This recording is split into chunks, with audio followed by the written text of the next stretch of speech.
Hi, I'm Dr. Linda Mintle. Hey, thanks for listening to the Dr. Linda Mintle Show. Faith radio podcasts are only possible because of your support. Thanks for giving and for sharing with a friend. Doing life together, reaching out with hope, encouraging one another, each step along the road. You and I can make everything a little better, doing life together. Well, hi, everyone, and welcome to the Dr. Linda Mintle Show. I'm your host, Dr. Linda Mintle, the relationship doctor, and I'm here along with my co-host, the other Dr. Mintle, my husband, Norm. And every weekend we're here, we're doing life together, and we love the fact that you join us. Yes, every we week. do. And in fact, let me say to all the ladies in our audience and to you who are mothers, Happy Mother's Day. Yeah. This weekend we celebrate moms and their very important role in our families. So you know, Norm, we have a very, very special place in our hearts for moms, given the long and challenging journey that we had to have children. Well, we've talked about our story before, but give us a recap for those who are just hearing us for the first time. Yeah, so when we first decided to begin our family, we spent the next 7 years in that terrible limbo land of undiagnosed infertility. And that means just what it says. It's undiagnosed. Nobody knows why. So what all that means is year after year after year of trying to have a baby, it just wasn't happening. And despite all the good advice, and boy, did we hear some crazy homemade prescriptions of what to do, and all the doctor's visit, and all the testing, and the interventions, and all the prayer, we also had to endure all the wonderful acknowledgments of moms at church on Mother's Day in real emotional agony. That was so painful. And know. the deeper we got into it, I know that as we got close to Mother's Day, you just dreaded going to church. I think I always went, but I think in my heart I wanted to not go at all. And, you know, until we had gone through that, we never really thought about women in the church who weren't mothers or wanted to be mothers but couldn't be. You know, in some churches, at least they used to, say, who has the most children? Stand up. Who's the oldest mom? Who's the youngest mom? Who has the oldest child? Who has the youngest child here today? I mean, that made a huge part of the service incredibly difficult. It really did. And so if you're listening and you want to be a mom and it just hasn't happened yet, you know, God knows. He can handle your grief and disappointment, and He will help you through this day. And I tell you, my heart really goes out to you because I still remember how I felt during that time. So, Lord, I pray that you will comfort each woman listening right now on Mother's Day, no matter the circumstance. And I pray for those who have lost their moms and will feel great sadness this day. May you comfort them as well. Amen. Yes, while Mother's Day is a day to celebrate, we also want to be mindful of the difficulty of the day for many people. You know, and speaking of loss, Norm, we both have lost our moms. Right. And we really miss them. You know, every time Mother's Day comes along and we go to church, I think of your mom who loved to wear her special hat. Oh, my goodness. On Mother's Day to church. She loved all the attention of that day. I think that was her favorite. Now, she would say Easter, as she used to call it, Resurrection Sunday. Yeah, she was really clear about that. But I think the second most important holiday to her would be Mother's Day. I think so. And she loved to wear her hats, and she became known as the Hat Lady. Yeah, and she that did. was her signature. Yeah. But she didn't think about bringing attention to herself. No. She had 4 children, and she thoroughly enjoyed this celebration of her motherhood. It was her life's work and calling, and she rarely complained, even though she had to raise children in a third world country as a missionary wife. Yeah. You know how much I love history. Let's talk a little bit about how this holiday got started. Well, I really didn't know any of this, so I had to look it all up. But Mother's Day started in 1908 when Anna Jarvis held a memorial for her mother at St. Andrew's Church in Grafton, West Virginia. Now, did you know that? Nope. Okay, I didn't either. Her campaign to make Mother's Day a recognized holiday began 3 years earlier when her mom died. Anna Jarvis had been a peace activist who cared for wounded soldiers on both sides of the American Civil War. She created Mother's Day work clubs to address public health issues after the war. So she got her first big no in 1908 when Congress rejected her proposal to make the day an official holiday. However, she persevered, and 3 years later, in 1911, all states observed the holiday. Some of them even made it official. But in 1914, President Wilson, 3 years, see how the 3 years and 3 years? Yeah, it took 6 years now. Yeah. We're 6 years later. In 1914, President Wilson signed a proclamation designating Mother's Day would be held on the second Sunday in May as a national holiday to honor mothers. So from 1914 on, it started as a national holiday. And in May. I always wondered, why is it in May? But it was just designated, I guess. Well, now that we know how the day became a national celebration, let's just focus, Norm, on celebrating moms. All right. So we challenge you to think of a message to give or to send to your mom this Mother's Day. So we looked up a list of ideas for a message, just in case people need a little help. Okay, this one, I don't know. This one says, mothers are like buttons. They hold everything together. Well, that's good. That's Katie's shaking her head. Me too. I'm a little sappy. a little sappy, a little old-fashioned, but, Yes. moms are the glue for the family. true. They do hold everything They do. together. They do. My mom ran the schedule for our house, made sure we had everything we needed every single day, and boy, I know yours did. Yeah, I mean, my dad helped out a lot, but it is kind of like a button, I guess. Well, here's another one. A good mother lets her kids lick the mixer beaters. Now, that's after she turns off the mixer. Yes. That would not be a good mother if Yeah, you kept that- that thing no, going. no. This one is so true. Only a mother can communicate love without saying a word. How is it that moms are so intuitive about their children's needs? Well, let's first acknowledge that not all moms are intuitive about their children's needs. And some of them actually really struggle due to their own upbringing, okay? And that makes it difficult when you have a mom who had so many issues of her own growing up, and then she's really struggling just to kind of keep herself together and not meeting the needs of her kids. So I'm thinking of the many people listening who may have had maybe an abusive mom, or maybe a mom with mental illness, depression, maybe an addicted mom.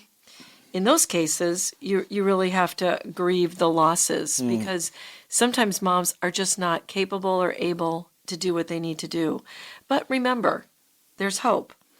God is always in tune with your needs, and he will never disappoint or abandon you if you look to him to fill in those emotional gaps.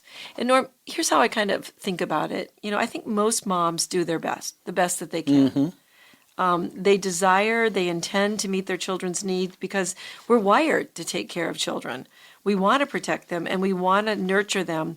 There's just, for some women, a lot of life stuff gets in the way. It's difficult. Yeah. Many times, though, moms are the emotional backbone of the family. They help heal the physical hurts and the emotional wounds. Good moms support their children's dreams, and they want their children to succeed and be happy. And Christian moms especially want their children to serve the Lord and live a life pleasing to him. Yeah, I know that serving the Lord is the most important thing for Christian moms and for Christian dads as well. Sure. That's just a very important thing that we all want for our children. Well, let's shift our focus just a little bit here and talk about Mother's Day gifts. How about that? Always impossible. Really? Well, it's difficult. We found a list compiled from replies of 400 moms to several questions about the holiday. So they were first asked, what was the worst Mother's Day gift you've ever received? These are very funny and kind of interesting. The first one says, a dirty diaper on my son that read Happy Mother's Day. Oh my goodness. I like this one. It was probably beautifully wrapped. Kitchen spoons. Well, depending on the spoons. If it was wooden spoons, really pretty wooden spoons, maybe. But yeah, maybe. These are the worst gifts. Yeah, right. How about an electric can opener, pots and pans, and cleaning supplies? Oh, my goodness. They all made the list. Can you imagine giving your mom cleaning supplies for Mother's Day? Here's a good one. A flashlight. Oh my goodness. Now, a blender, that might be useful. Yeah. Pajamas that didn't fit. Now, you used to work at your mother's store, and men bought clothing all the time know. for their wives that never fit. Yeah, and they just bought it to have a gift. Here's one, a measuring tape. Oh, yeah, I love this one. Now, some women might like a bowling ball. That was on the list. If you bowl, that could be a cool thing, right? Sure. I don't know. How about a candle? Those Well, are nice. Everybody gets a candle. I know. I think they're nice, though. I don't know why they made the worst list. Yeah. Okay, an iron. That one I can see why I would not want. I cannot imagine getting an iron for Mother's Day. Somebody did it because it made the list. Yep. So what's the number one worst gift ever? Can you guess? Probably nothing. That's exactly it. Yeah. Being forgotten. Yeah. Don't let that happen. People, think ahead. Don't get to that. Well, those same 400 moms were also asked, the good side, about the type of gift they would most like to Oh, have. good. Let's hear those. Okay. Homemade presents from their kids was at the top of the list. Yes, I love it. Flowers, that's kind of easy, but I like them. you love them, I love them. right? And my favorite one, and you can never give it to me too often, is a day at the spa. Mm-hmm. That's one I love. I don't think I much care for gardening supplies. You know, a lot of people like to tool around in the garden and they feel good and they get good, cute little like gloves and digging things. I can see why that made the list. Gift cards, Kind of impersonal. I know, but sometimes you just don't know what to get. Right. And so it is nice. It is nice to pull it out and get something free when you're at the store. One mom said, I'll take anything just as long as they put some thought into it. Yeah, see, so, even maybe thinking about the gift card you get, maybe Right. that could be. I really think that some of the best gifts that I've been given were those handmade ones from our kids. And what I love, we still have the ceramic, I think it was a frog that Matt made, or it was some kind of a little bowl to put my rings or something They in. did little crafts in Sunday school Yeah. or at school. I kept all that stuff. After several moves, I finally said, I took pictures of them and then said that's probably the end of keeping all of those. But my favorite are all the handwritten cards. And I've actually put them in a box and I've kept them all these years. And every once in a while I'll go back and start reading them. They make me cry. Yeah. Well, here are a few more good ideas about free gifts if you'd like free. Yeah. Okay. How about a day off from housework? Yes. Kids and dad do the cleaning, cooking, and laundry. I like it. That's I free. Like it. Hugs and kisses are all good. Mm-hmm. Time to yourself. So, giving the housework, that would give us some time to yourself. And it would also give us a little time to sleep in. Uh-huh. If you can. I was going to say, you wake up at the same time no matter what. I know. Well, here are 3 of the funniest gift requests from our 400 moms. All right. Gift requests? Requests. These are the gifts they ask for. Okay. Vitamins. Oh my Feeling gosh. a bit run down. That's not good. What else was on that? Windshield wiper fluid. Oh my gosh. And? Wrinkle cream. Okay. All right. That You're one. buying that one? It's kind of expensive, but oh my gosh. Well, we're wishing all you moms a happy Mother's Day this weekend, and we'll continue celebrating you right after this break on the Dr. Linda Mintle Show.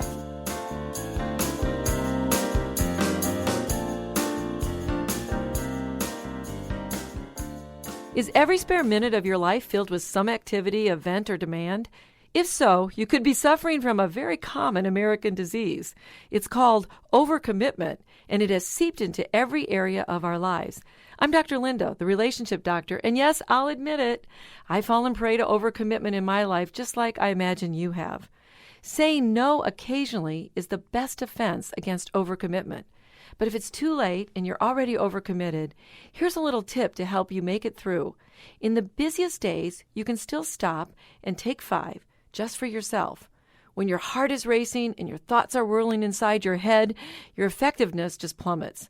But if you'll pause right in the middle of all the hubbub, maybe close your eyes, breathe deeply, and remind yourself that the current task will be completed, you'll feel an immediate sense of relief. Then you can head back into the job at hand with renewed focus and energy. And when the next chance comes to overcommit, it comes your way, you can work on your priorities by just saying, hey, no.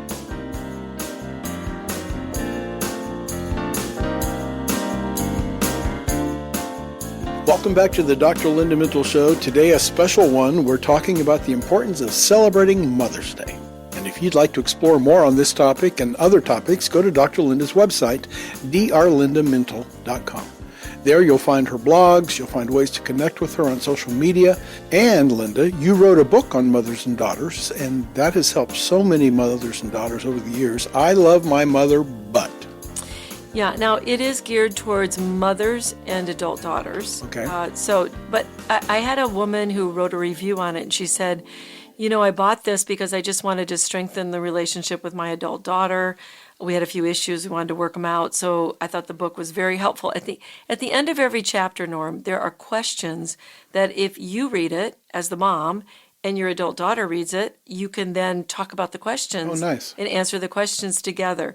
But what I loved about her review is she said, but this works for mothers and sons too. Oh, good. It's not just for mothers and daughters because the issues are very similar. Although, with daughters, they're identifying more with their moms. Mm-hmm. And so there's a few unique things, but a lot of the principles about conflict and anger and expectations and all the things I wrote about in that book really are just great parent-child relationship.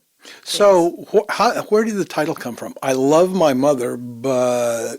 Well, that came from because I think a lot of the work that I was doing with not only my own mom, but all the women who would come in to see me, that's the phrase they would use. The adult women who come in and say, "Now, Dr. Linda, I love my mom, but we're having trouble with our conflict, or she's controlling, or she expects too much of me, or I don't feel like I'm validated." So there's always this, but clearly I love her. But we got these things we got to work out. So that was the title of it. That's how that came about. And was that the motivation, too, from the people you were hearing in therapy? Yeah, I saw a lot of women in their 30s and 40s who are really struggling to find their own voice, to feel like they could be with their moms and be their own person, but just also be really connected. One of the big mistakes that a lot of times women do when they're trying to become their own person is they feel like they just need to cut off from their mom. Like if you have difficulty with your mom, they'll say, well, I'm just not going to have her much in my life. I'm just going to not see her very often. I'm not going to deal with it. I'm just going to avoid her. And that doesn't work because your ability to negotiate your relationship is exactly what you have to do in every other relationship that you have. So running away doesn't work. The other extreme of that is if you stay really what we call enmeshed with your mom, which means you're really almost connected at the hip, right? You can't make a move without checking with her. You have to have her opinion on everything you do. You're just way too enmeshed. And so the work there is you got to pull apart a bit of yourself, but also all of these, not running away, not getting too entwined with her. All of it is you're doing the work, but you're still staying connected in that relationship because it is one of the most powerful bonds that you can ever have. Sure. I mean, you carry that child in your body if and if you're adopted, someone did, and you have that child. So it is such a bond that is really hard to explain. And we all want the love of a mother and a father. Sure. As it comes down to it. So working on that relationship was really important to me. It would seem to me that it would be important also for young adult mothers or daughters who are also mothers to be thinking about, wait, how am I relating to my daughter? Yeah. And what will that look like 30 years from now? Yeah, because it's generational, right? So that's such a great point. I made that point in the book. I said, what you do with your own mom is going to then affect how you deal with your own daughter or your own son. It's important to do the work because it's going to impact both generations, right? This whole matter of family is so important. I remember one time someone told me, now when you're looking for a girl to marry, see how the mother treats the father in that family and see how that relationship works. And that's kind of how your wife will treat you one day. Is that all part of this family? Yeah. I mean, I think it's good. I tell people, pay attention to how people in their families talk and relate to each other. How do they deal with conflict? How do they deal with their anger? Can they emotionally regulate? Can they tolerate distress? And can they still, be connected at the end of all that? We joke a lot about my family because I had a big family. 7 brothers and sisters of my dad on one side and 8 of my mom. So that's a lot of uncles and aunts and a lot of people. And most of them lived in the same town. And so you could see a lot of dynamics. And there were differences in personalities. There were conflicts that came up. But in the end, you know what? They all loved each other and they would stick up for you and have your back no matter what happened. Right. And so we learned to work through conflict. We learned to to have our own ideas, but yet we would still be together. So I think that's the goal for all of us. Surprisingly, though, I grew up in a family just the opposite. Yeah. We lived thousands and thousands of Yeah. miles from all relatives because we were in Latin America. And my parents were really good at avoiding conflict Yeah. as opposed to dealing with it. So it was interesting to me that we found certain aspects of each other's personality and life experiences and families attractive because they were so different. Yeah, we did, because I liked your independence and the fact that you would take a lot of risks because you had to. Right. In life, you were the oldest, you were the first one out the gate, and you were living in a foreign country and learning a new language. And I thought all of that was very attractive. And I think on the other side, you saw the close bonds and the way that my family helped each other, got together, we had fun. I think all of that was very attractive as well. I didn't grow up with aunts and uncles, so that was incredibly wonderful. And the fact that your family welcomed me so warmly Yeah. was all the better. You're just one of the gang. I was. And you fit in really well because you love sports. That was one of the reasons you fit in. Well, let's get back to moms. Okay. And here's a mom who put her celebration into words. I want to read you this. Now, this is I'm saying this because you don't have to go out and spend a lot of money and make this day just so expensive. You can just do some very simple things. So she says, after sleeping in and getting breakfast in bed, a relaxing couple of hours at the spa. Oh, I like this, Mom. Coming home to a clean house and then a family dinner out, followed by relaxing time at home with the kids who are on their best behavior, a homemade gift card, hugs and kisses to top it all off, a gift from the husband to say he appreciates you as the mother of his children and all the hard work that I did. Now, look Okay. at that. Okay, that's a fantasy, right? No, that's that all is- made up. No, that is a mom. It's actually in quotes because that's a mom who said thank you for all of that. Wow. Well, as we talk more about Mother's Day, we should say that moms were God's idea, That's right. right? That's So right. what does he think about moms? Well, Paul reminds us of two Old Testament passages in Exodus and Deuteronomy where he says, "Children, obey your parents in the Lord, for this is right. Honor your father and mother," which is the first commandment with a promise, so that it may go well with you and you may enjoy long life on the earth. How did you talk about honor in your book? What does that mean to honor your mother? Yeah, and it's a great question because when you have a mom that is so difficult and has had so many issues, the one thing you can do is honor her for giving you life.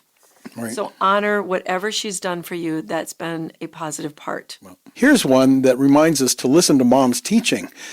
The author of this proverb said, "Listen, my son, to your father's instruction. Dad's going to tell you what to do. Do not forsake your mother's teaching. Her teachings are a garland to grace your head and a chain to adorn your neck." And here's an admonishment to both moms and dads in Proverbs 22:6. Start children off on the way they should go, and even when they are old, they will not turn from it. I know there are a lot of moms right now holding on to that promise. And of course, one of the most well-known verses, strength and dignity are her clothing, and she laughs at the time to come. She opens her mouth with wisdom, and the teaching of kindness is on her tongue. She looks well to the ways of her household and does not eat the bread of idleness. Her children rise up and call her blessed. Her husband also praises her. Many women have done excellently, but you surpass them all.